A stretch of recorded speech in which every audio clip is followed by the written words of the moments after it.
Okay, so welcome to this Political Studies Association Teaching and Learning Network webinar. I'm delighted to welcome Dr. Susan Kenyon to talk to us today about the changes in our sort of student dynamics and the approaches to which our students are now engaging with higher education. Susan is a principal lecturer in politics at Canterbury Christ Church University and is an expert in developing innovative pedagogies and has a keen interest in the development of widening participation agendas, where this obviously fits, very well within. So I'm delighted to welcome her to deliver this talk. So when you're ready, Susan. Perfect. Thank you so much. And hi, everybody. It's lovely to be here talking about one of my favourite topics, which is commuter students. And so I just want, before we start, to say that some of this is based on research that I've done at Canterbury Christ Church. So just acknowledging the people on the screen here who supported me with some of the statistical analysis that I'll be presenting here. So some of it is Christchurch specific, but of course, everything that I say, it is my personal opinion, and any errors are my own, not my colleagues as well. So just a quick overview of what I'm going to be talking about today. And I should say that I welcome questions at any point. Otherwise, I'll talk for maybe 15, 20 minutes about some of the work that we've been doing. But if you want to interrupt at any time, just let me know, or rather let Adrian know and he'll let me know. So I just want to talk a little bit about the rise of the commuter student and really wondering, well, why is it that we should count the students' commutes and commuter students? And then I'm going to try something a little bit different for me. I teach a module called Insights for Impact, where I teach students how to influence stakeholders. And I was talking recently about the importance of narrative and storytelling in putting across stories in a different way or data in a different way.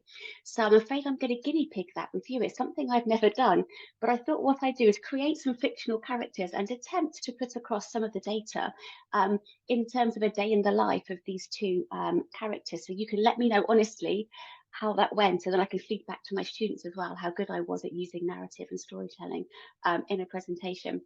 And then I'll present a little bit of a call to action as well, really hoping that the sector can put some efforts into trying to recognise, understand, and possibly adapt to our commuter students as well.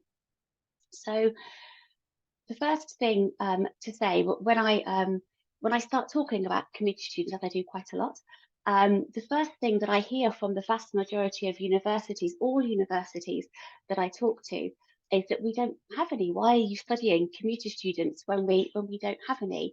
And I think this is part of this sort of perpetual myth of the residential student. And this really, as you can see from these pictures taken from films here, it really permeates our culture as well, and it shapes HEI pedagogy, policy and processes.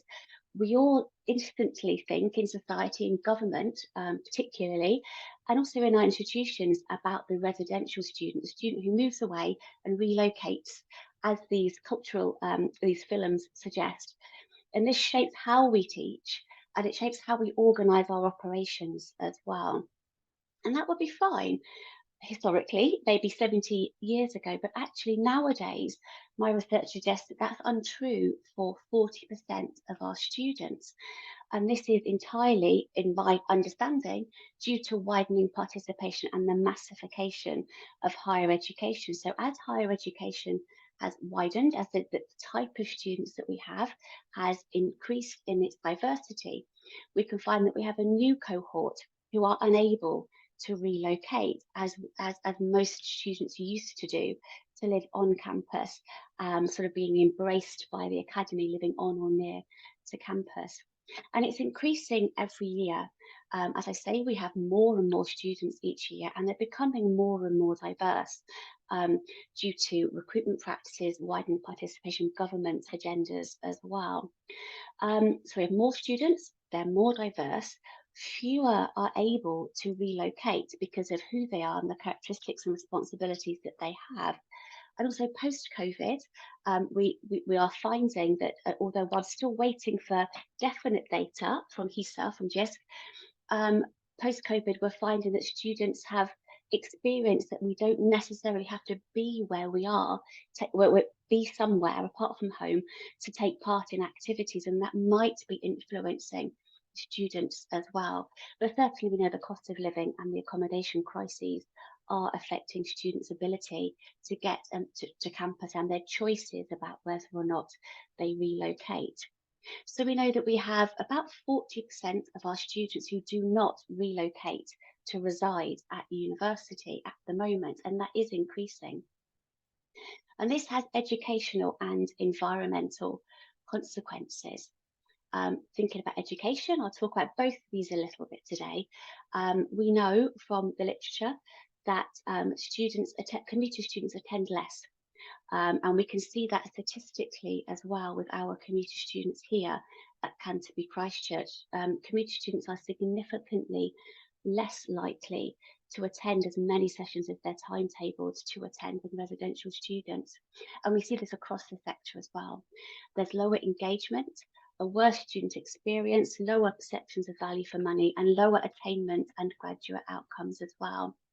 And there's a really substantial carbon footprint as well. And I'll talk a little bit more about that in a moment. The data isn't clear, but we can see here that actually it is a substantial amount of carbon that is being emitted by our commuter students. There's an educational and environmental imperative to recognise that we do actually have commuter students and to start to count them, because they really do count. That's why we need to count them and possibly think about adapting our pedagogies, policies and processes. Just to reassure you that what I'm talking about is based on research. This is some of the research that I've been doing, and also the ongoing research as well. And again, I can talk to you a little bit more about this and tell you where I've got my facts and figures from in the question and answer if you would like to. But like I say, there's been big review of existing data, student survey, and some accessibility analysis as well using transport planning software, so we can see exactly where our students are living and how they can get to campus, if they can get to campus, and what their carbon emissions and accessibility look like at different times of the day. And currently convening lots of focus groups, doing some national data analysis and a policy review as well, and waiting to see if we have funding for an accessibility audit with Transport for the South East. So I can tell you more about that as we go along in the questions if you'd like to. So just introducing our fictional students here who are based on data. So we've got Rez here, who's a residential student, and Kaz, who is a commuter student.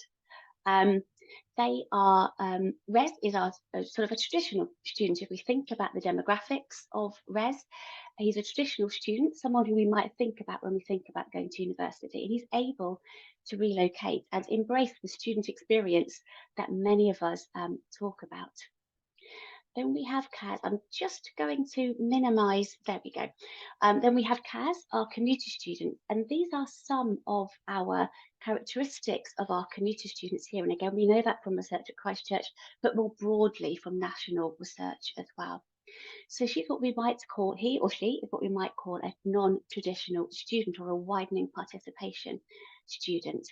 And they are not able to relocate. So we know that most commuter students are either unable or unwilling to relocate, possibly for their caring responsibilities, tending to be older, maybe in employment with a family or with older relatives to care for, tending to have a mortgage, so moving isn't quite so easy, tend to have much stronger and deeper ties to the community and community activities, and also a little bit more restricted in terms of cost and availability. And the willingness to relocate as well really relates to cultural and social barriers, narrowed travel horizons out of their community, and perhaps fearing leaving their local community as well, not having that culture of going away to be a student as we might expect in higher participation neighbourhoods versus low participation neighbourhoods.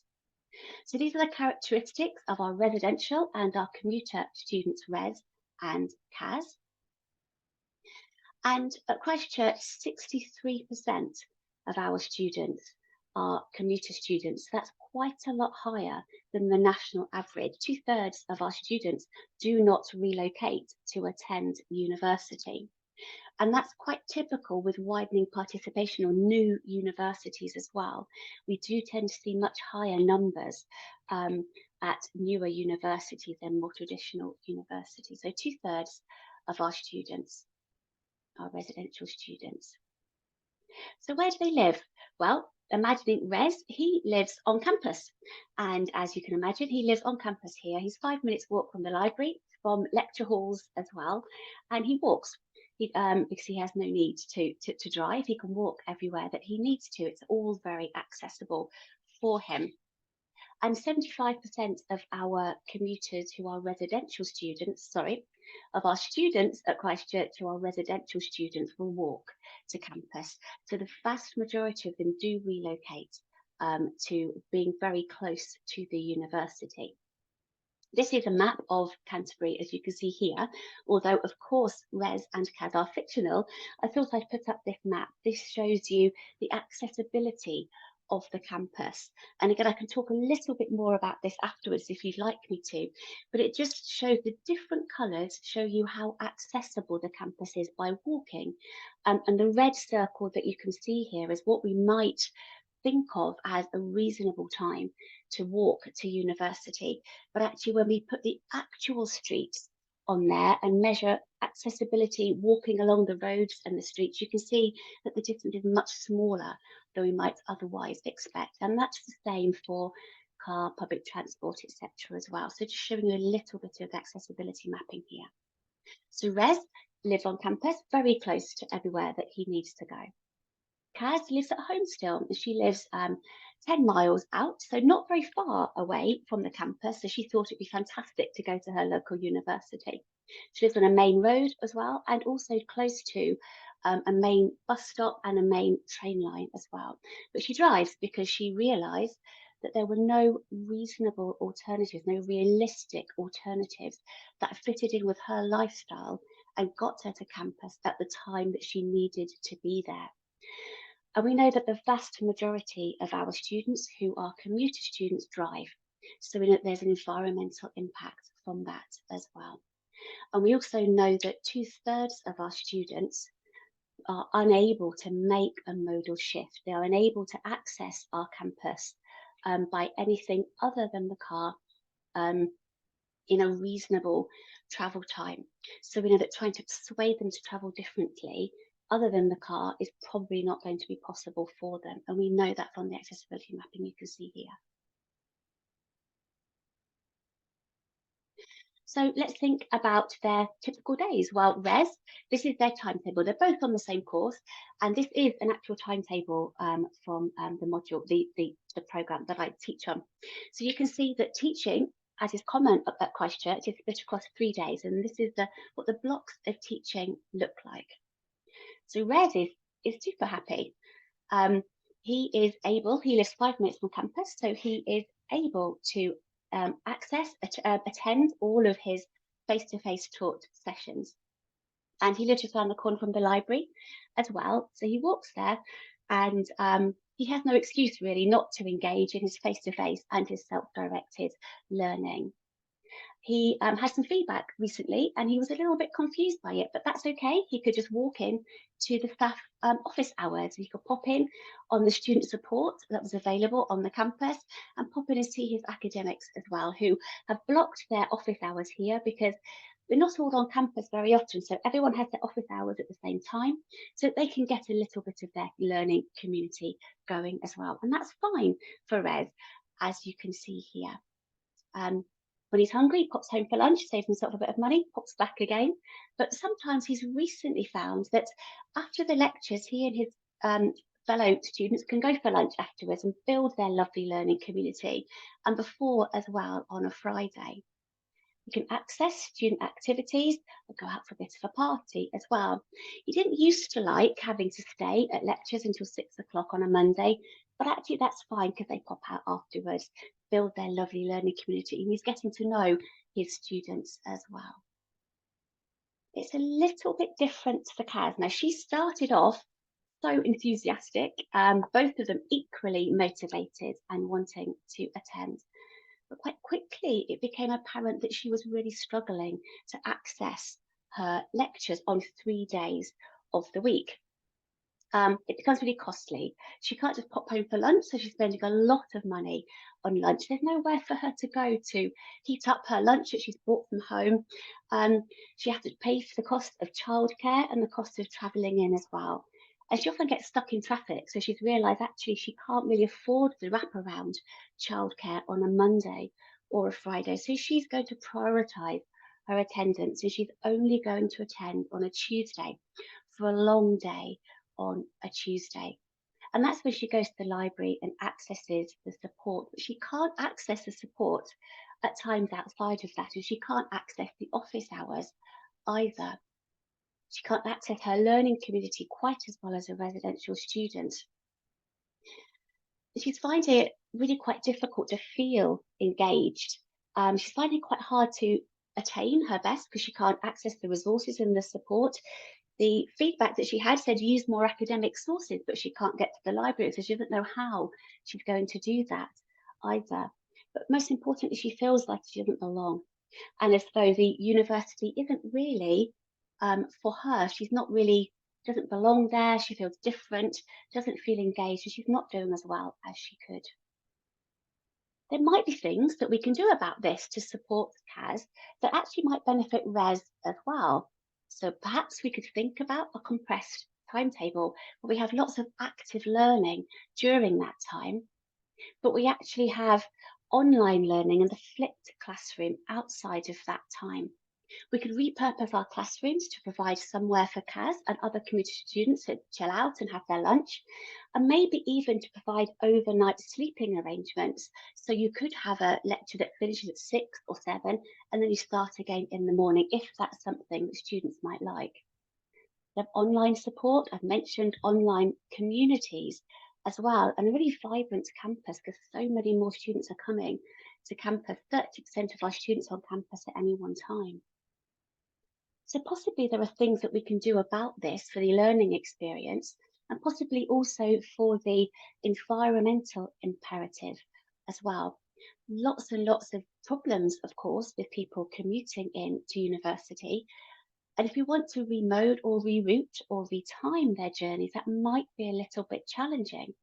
Possibly we could actually look at reducing their journeys by changes to the way that we're teaching.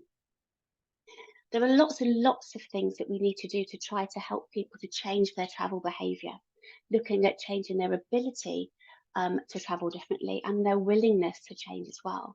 And again, this is a whole other area that I can talk about. If you'd like me to, I'm really happy to do that. But actually, what I wonder if we could focus on is maybe can we facilitate sustainable education instead? And what would that look like? Can we look at a more sustainable pedagogy? Maybe our policies could be adapted or our processes could be adapted. Like I say, compressing our timetables, adapting our campus and access to our resources in some kind of way. Maybe having some local hubs in some way or another. And some of the research that I'm doing at the moment is looking at whether or not students like RES and CAS would welcome this. How possible is it that we as a university could facilitate behaviour change? And how much would they welcome more sustainable education that helped them to not travel in quite so often? So to wrap it all up, with a bit of a call to action, and really stressing that the student commute is important. And to reduce it and to tackle the educational and environmental imperative, we need to recognise it. So we need to understand it and measure it, and then maybe adapt our operations as a result. Maybe looking at travel behaviour change, but maybe actually looking at changes with our institutions and the way that we teach as well. So that's where what I was thinking of saying. That's sort of a start of a 10 to paraphrase one of the movies that I showed at the start. Just really welcome anyone's comments and questions really.